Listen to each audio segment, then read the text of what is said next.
You're listening to the Big Cast, your source for the latest in financial technology. Brought to you weekly by the Best Innovation Group, with your hosts, John Best and Glenn Sarvati. Welcome to another edition of the Big Cast. My name is Glenn Sarvati on behalf of the Best Innovation Group, where we like to do cool things with financial technology. And we've got a conversation set up today with our friend Mike Kelly, the CEO of Team On Up, and a familiar face and voice around the credit union world. He'll be talking about his new book, Meaning is the Mission, and some of the stuff he's been doing lately across the spectrum of credit unions, but particularly to try to help out some small ones. We'll hear a bit more about that as we get into it. Also, we've been saying this pretty much on a weekly basis. Man, what a busy week in terms of news and developments in the payments and financial world. So we're going to cover some of those topics as well, including the Illinois interchange bill, which if you haven't heard about, you're probably going to be hearing about more and probably need to be paying attention to as well. Before we get into all that, let me just remind you, you can always find out more about the Best Innovation Group by checking us out at the website, big-fintech.com. All kinds of good stuff there around generative AI, voice recognition, plenty of great stuff, including our CU Town Hall, which is and our Innovation Club. And, well, let me just leave it there and let you go to the website, big-fintech.com. You can find out all about those things out there. And we would always love to hear from you if you want to leave us a message here. If you're listening to this at the website, welcome. You can find more back episodes at the Media tab, or wherever you pick up your podcasts, Apple Music, Spotify, etc., where you should also find show notes at the bottom with links to a lot of the things that we're talking about. So I mentioned the Illinois interchange bill, which was officially signed into law on Sunday by Governor J.B. Pritzker in the state of Illinois. Probably should not have been any surprise because he is a Democrat, and the law passed pretty much along the lines of a party line vote. So there was some thought, I think it was like incredible wishful thinking, the editorial opinion piece that ran in Crain's Chicago Business that was jointly issued by most of the banking and credit union trade associations, most prominently the Illinois Credit Union League and the Illinois Bankers Association, was encouraging him to apply a line item veto, which may have made some sense because this was one of those last minute things that got jammed in the bill at the very last minute as they were trying to pass a budget. I don't think many people had thought much about what this is going to mean. The Crain Chicago Business editorial board, for that matter, came out against it as well, basically kind of questioning who is Robin Hood in this case was the headline that they used. But the basic idea, and this is one that the merchant groups, particularly the Association of Convenience Stores, people along those lines, had been pushing for some time. The idea of the law would be that credit card companies, not just credit, but debit as well, will not be allowed to apply interchange rates to the state tax component of any bill, as well as any gratuity component to a bill. Understand to some extent on the surface why that might be. One of the things that the merchants say is all we're doing is working on the state's behalf, so why should we have to pay for doing their work? Okay, I understand that. It also kind of does not take into account the way credit cards operate. In fact, one of my favorite quotes on this was from one of the legislators who even said, it seems like a good idea. It may not be operable. Okay, that probably might be something you want to look into. She voted yes. She's acknowledging that she doesn't know this can really be implemented, but she still voted yes on the thing. It is effective. It is slated to go into effect next July, so there's a year. We know how slow the wheels turn and how many different merchants and processors and issuers, et cetera, would have to institute these changes. So the idea of this going live by next July is almost comical if it wasn't sad. And there's also the question of the cost of state-by-state compliance, which is pretty interesting as well. I mean, how do you basically carve this out just for the state of Illinois? It's an interesting one. And the Robin Hood point again, and this piece, again, just makes me sad, is the fallacy of small businesses. And again, the joint letter that was written points out that this is basically a wealth transfer to the benefit of the big box stores. The large oil companies, because fuel is a big payer of state taxes, so that's a disproportionate piece for them. The Walmarts of the world, the Home Depots of the world, I think are the two that they actually used in their example.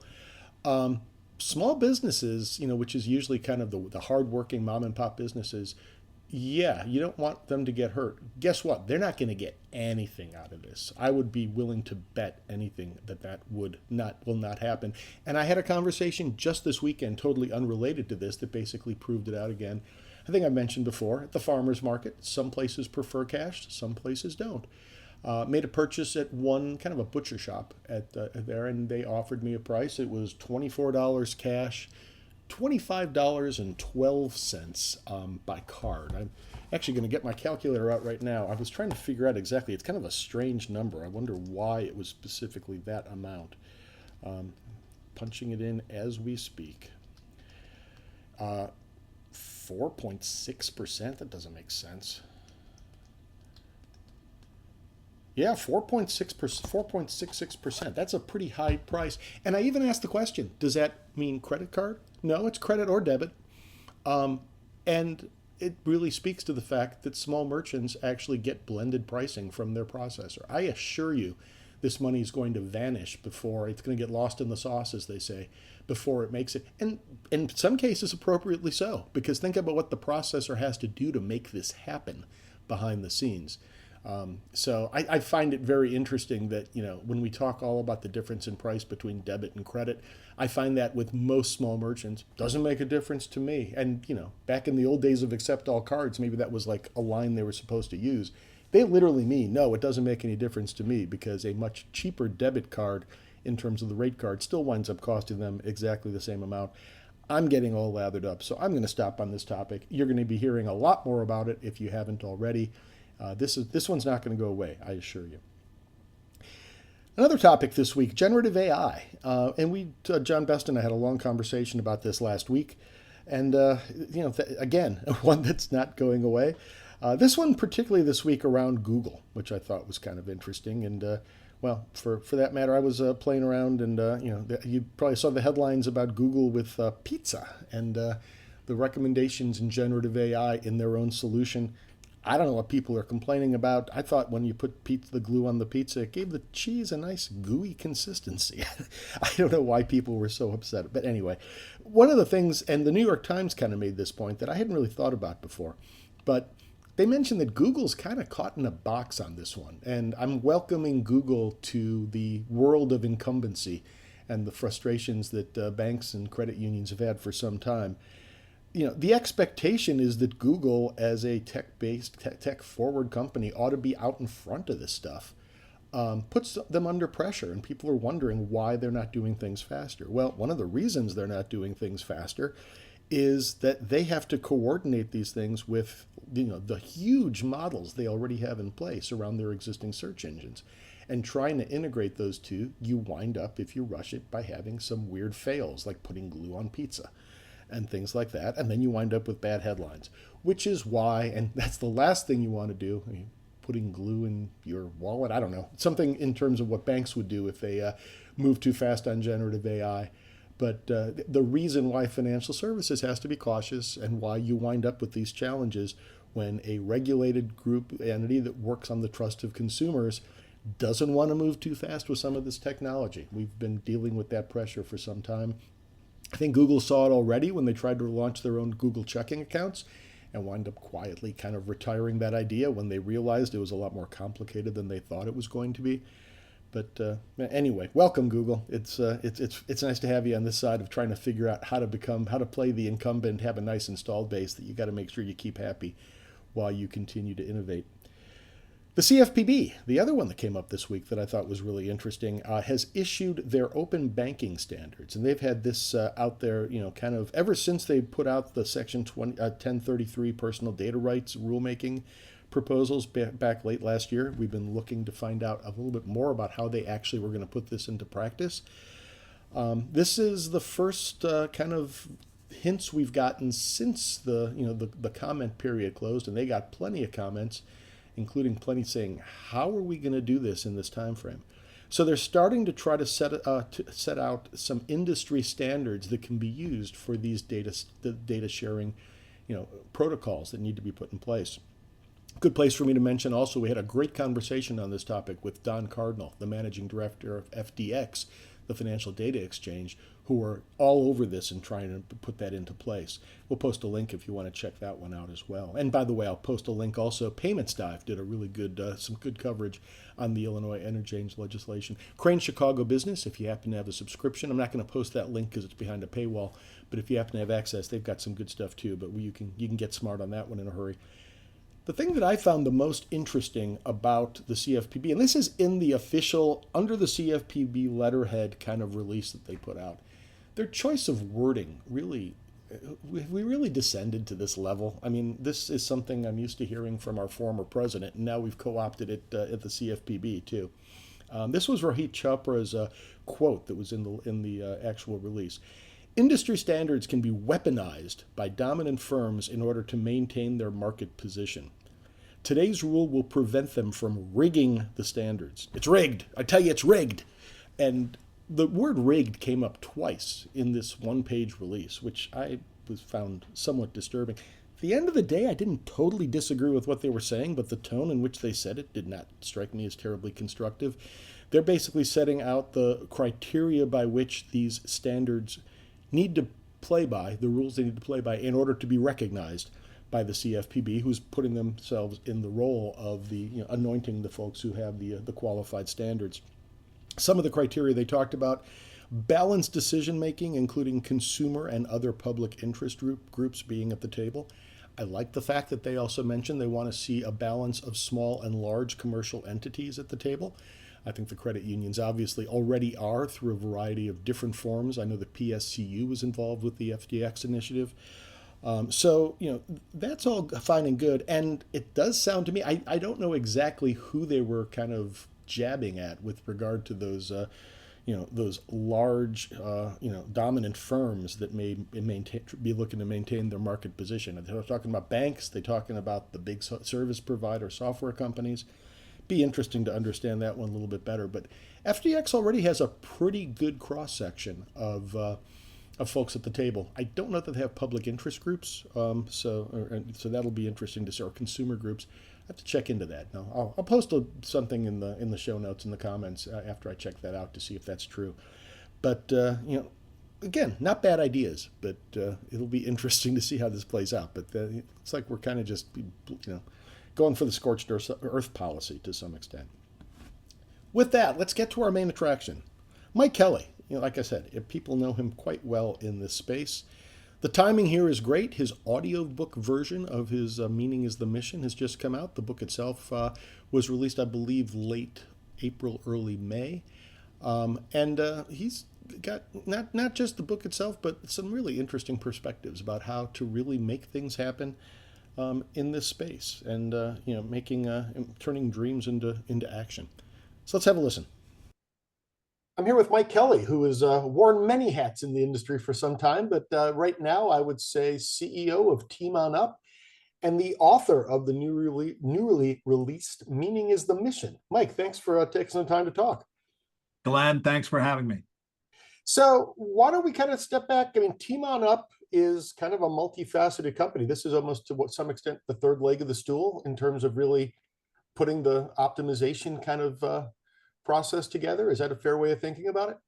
Correct. We have software now for a few years, which we install for the clients we get to serve. We teach a point of view on how to run your business to create alignment from vision of the company down to tasks on each person's desk. And now this book, the book that I wrote to CEOs, brings it all to life. So that's an interesting point. I mean, you're writing this kind of with the CEO kind of as the intended recipient?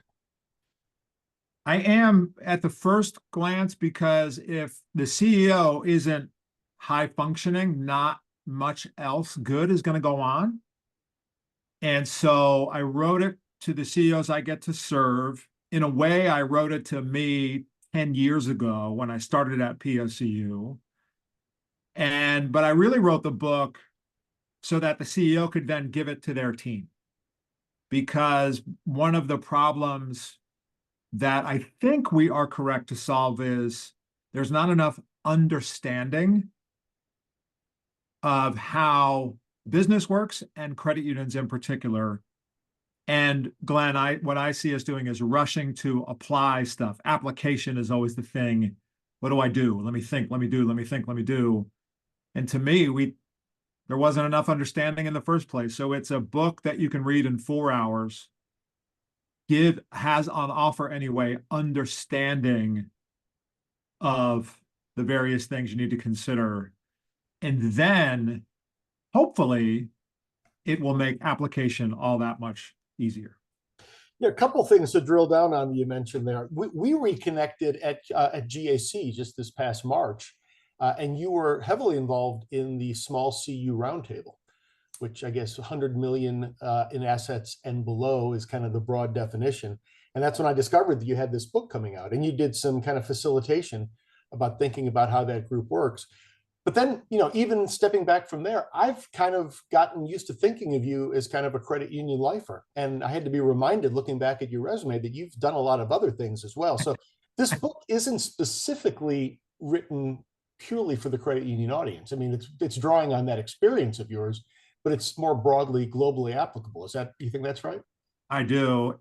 I've had to remind myself too, Glenn, that I've actually spent more time as an entrepreneur in my career than working at companies, either CEO or executive or individual performer. And so the industry I've chosen to serve is credit unions, the smalls in particular, for lots of reasons. So it's a book that's on offer for them, but the principles are in the macro applicable. My chiropractor, who I went to this morning, is reading it. And before I let him adjust me, Glenn, I was like, okay, are you enjoying it? Because I don't want you to hurt me. So that's it. So you mentioned you do have kind of an affinity for the smaller credit unions. It's applicable not only to the larger credit unions, but outside the credit union world. Even the title, "Meaning is the Mission," almost reminds me of Navy Federal's slogan. So I think it ties in nicely in the space. What is it about the small credit unions that particularly appeals to you? I think they're more fun. And all the bigs have plenty of human beings who are trying to help them. And for many, many years, as you drift down towards 750 million in assets and below, and now in particular 500 and below, there's really cool people hanging out in that kind of credit union that are forced to be more forward-looking because, they're really under pressure to perform or they go away.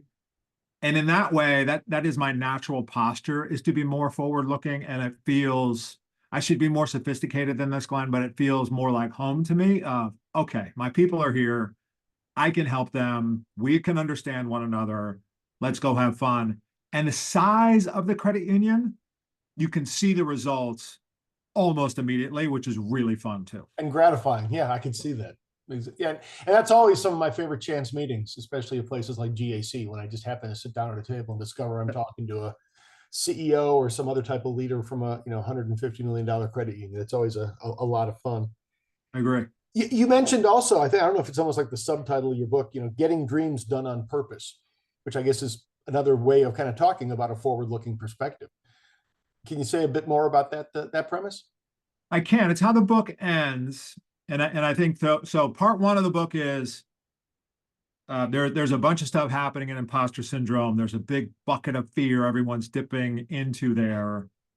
And I think it's a big head fake. And so I try to tackle that because that's getting in a lot of people's way. Step two, then, you really have to understand your symptoms of success. I want people to grab a hold of. You don't have a syndrome. You have symptoms of success. Usually, imposter syndrome grabs a hold of you when you're actually learning something new. And I feel like, Glenn, we've lost the plot on the joy of learning something new instead of the panic of, oh my gosh, I'm supposed to know everything because now the front of my business card looks really cool. Also a head fake. That's a great point. I mean, I remember that you mentioned imposter syndrome is kind of a big piece of this. And it's interesting because I think, and then I guess you're right. It's when you roll into a new job that you're growing into. So obviously you feel like you don't have it all in place. I have to admit, I felt that way more when I was working at large organizations. So Yes. you see it also at small ones too, it sounds like. Yes. Yes, it's pervasive. And now everyone cops to it so much. It just caught me about 18 months ago. I was like, okay, I'm hearing this way too much. And I think there's just enough admission where, Glenn, maybe it's like, oh, look how vulnerable he is. He's admitting he has imposter syndrome. Where my experience has been, no, you're admitting a little thing so that nobody else Calls you on the other stuff. into the deeper conversation. Yeah. So then the third part is how to get dreams done on purpose.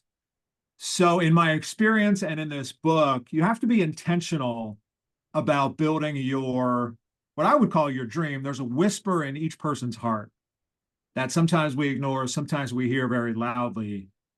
And for that to become a reality, you have to grab a hold of it. You have to put a plan of action around it. You have to begin, but realizing very few people care about that in the way that you care about it. And so you have to be very clever at work. Make sure the company gets the results they hired you for first. Make sure you're working with your manager productively and all those things. Crush your day job. And then be very clever on imagining what you might want your future to hold, building yourself a light little thesis and starting to work that in, making that cross over into your daily work so that you can get set up to advance. Because the next hiring manager, Glenn, wants you to have done the very same job you just got doing so that they have no risk in hiring you where you would say, well, I kind of just got done doing that. I did that. Why should I do it again? Yeah. But that's not how it works. This interview process is also broken. So how do you give that person confidence that you can do the job that needs to be done based on your background while you get to learn something new? And so that's the back third of that book is how do you put that together? I teach about micro mentorship and some other things in there that are fun and fresh and really quite applicable and practical to how to do that. Yeah, this reminds me too. You mentioned again that the book is written kind of with the CEO in mind, but I'm reminded 10, 15 years ago when I started a new job and I was handed a book in terms of kind of my onboarding called The First 90 Days. And it sounds to me like this book potentially would be a great thing for a CEO to hand out to somebody new to his team. Correct. So we just signed a new client and team on up. They'll install Mission Boss in the next 6 weeks. And with that, it's a small credit union, 25 people on staff. The CEO bought 30 books anticipating growth, and we'll use that to onboard and it has everything that you need in there. And the power and actually effort and fun of having to write it down, Glenn, is really been a load lightener for me too, because now it's out of my heart and out of my head and in the world. And it's like, no, I'm probably not going to say it better than I just said it here. It's an easy read. Let's read the book. Because there's all kinds of learning styles out there that the way I present doesn't always catch. So you need lots of modes to invite people in to do the work that matters to them for the company. That's a great point. Yeah, people all receive these messages in different ways. Right. Speaking of which, you mentioned that you actually did the narration. You've got the audiobook coming out in your own voice. Correct. I went into we live in Tennessee and Nashville. I went into a proper music studio. There's a band in the next room. Taylor Swift cut an early album there. It was so fun. No shortage of studio opportunities in yes. Nashville. And Glenn, I walked in there now that I'm writing so deeply about imposter syndrome, I'm very aware of the feeling of it, and I can connect my heart and head more quickly now. But I walked in there thinking, oh, Lord, what am I doing? I don't know how to do this. But I'm able to say, oh, my gosh, what fun I'm going to go have. And it was a blast. It was 2.5 days.